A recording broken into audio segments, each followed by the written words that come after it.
Assalamualaikum warahmatullahi wabarakatuh. Masih bersama saya Bu Nafid Nugroho yang berkumis.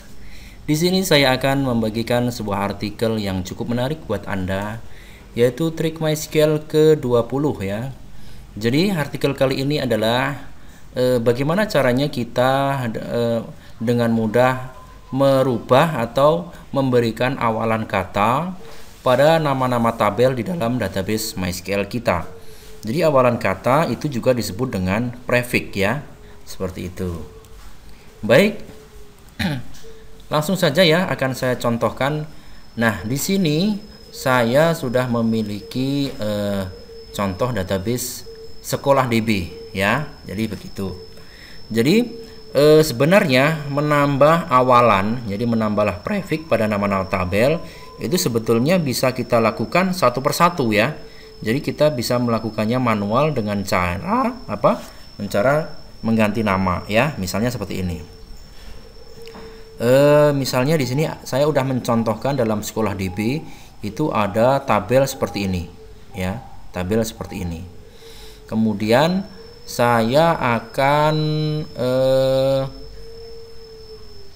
mengganti tabel kategori itu. Namanya akan saya ganti dengan awalan misalnya buku ya. Jadi diklik di sini, diklik nama tabelnya, kemudian operation, kemudian di sini ada rename. Sini misalnya purpose seperti itu. Kemudian saya klik go. Seperti itu ya. Nah, saya lihat lagi di sini. Nah, di sini sudah terganti purpose titik strip kategori. Nah, sebelum melanjutkan akan saya jelaskan sedikit ya.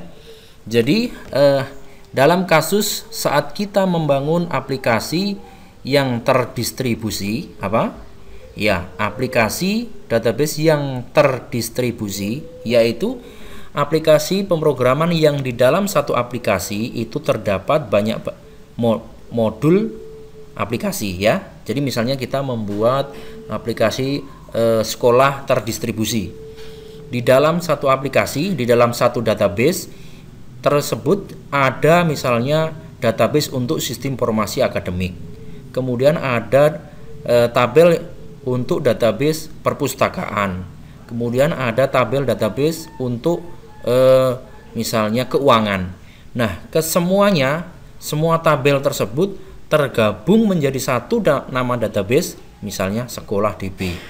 Nah, apabila kita membuat tabelnya dengan menamakan biasa seperti ini, maka mungkin cukup rumit ya. Mana nih tabel yang khusus untuk sistem informasi akademik? Mana nih yang untuk perpustakaan? Nah, prefix seperti ini atau awalan ini adalah sebagai tanda ya.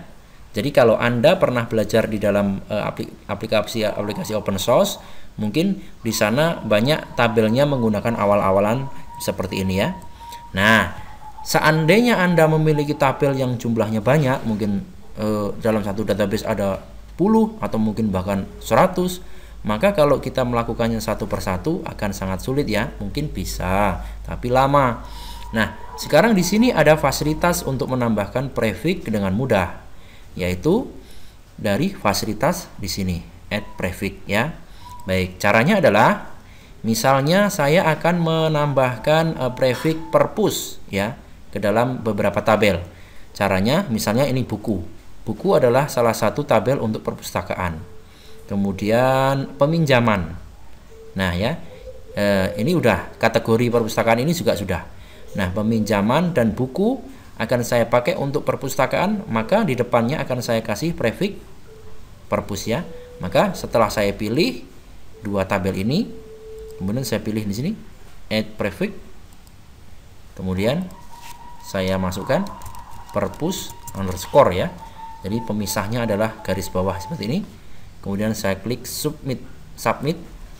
Nah, seperti ini ya.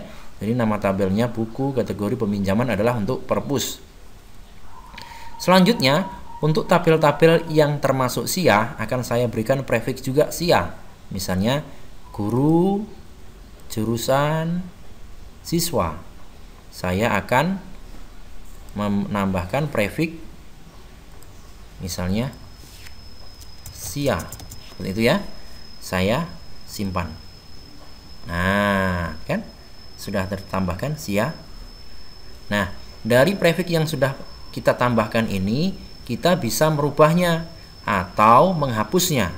Misalnya ya, ini saya pilih purpose-nya, saya akan menghapusnya.